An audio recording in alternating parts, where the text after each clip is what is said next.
Well, Sanballat and Tobiah aren't involved in the next one, at least not directly involved.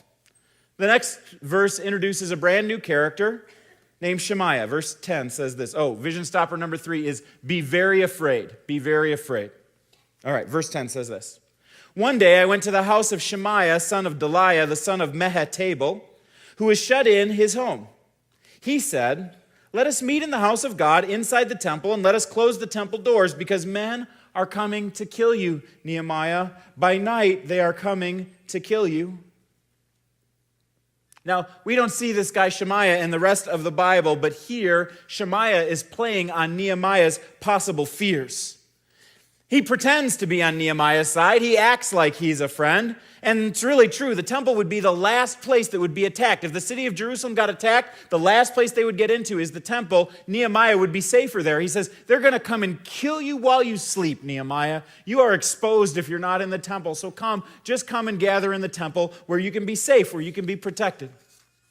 This is what Nehemiah says back to him. But I said, should a man like me run away? Or should someone like me go into the temple to save his life? I will not go. I realized that God had not sent him, but that he had prophesied against me because Tobiah and Sanballat had hired him.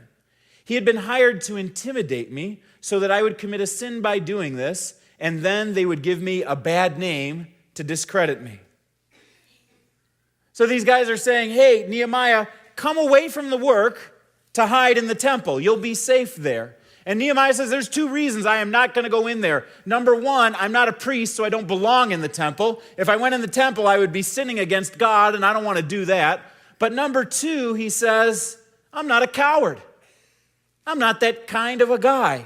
I left Susa to come to Jerusalem to rebuild a wall. My life has been on the line every single day for the last 52 days. I'm not going to run and hide in the temple now. I'm the leader of a great work, and if I show fear, the people will be afraid as well.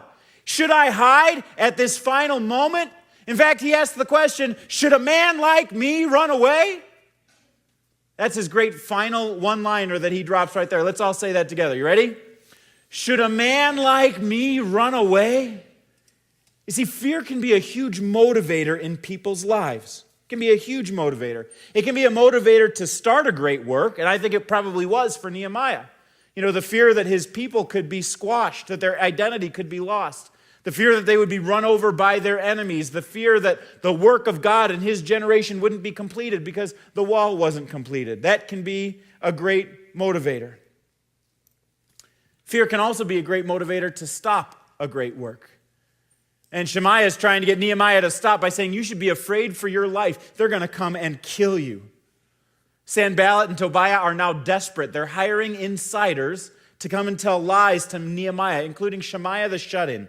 They would do anything to stop this work at 90%, because 90% is not safe. So they try to make Nehemiah afraid. You know, this happens for any kind of person who is about a great work. The evil one, the enemy of your soul, wants to instill fear inside of you so that you won't finish the work. So let me ask, what are you afraid of? He wants you to be afraid that if you try to get that advanced degree, you'll flunk out. Or maybe you'll run out of money before you can finish it.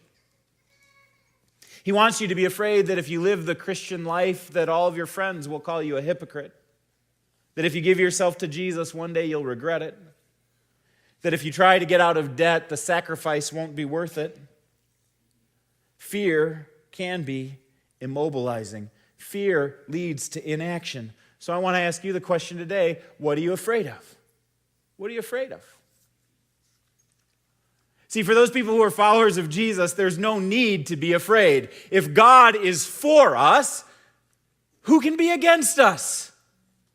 There's nothing that can separate us from the love of God. Life can't separate us from God. Death can't separate us, not height or width or anything else. Not angels or demons or any other powers in this world could ever separate us from the love of God. If God is for us, then who could be against us? People who have the power of God inside of them don't need to be afraid of anything. You don't even need to be afraid of death, because there is one who has come and he has already conquered death. Amen? And if he's already beaten death and we're in him, then we have no need to be afraid of death at all. And there is nothing more dangerous than a man or a woman who is utterly unafraid to die. Or afraid of anything else for that matter. And you need not be afraid of anything if you're in Jesus. God says that we have nothing to fear, so we can just throw out this line, should a man like me run away and get back to the vision and say, hand me another brick? Because the wall gets built one brick at a time, when fearless visionaries won't be stopped and they continue to go after the vision.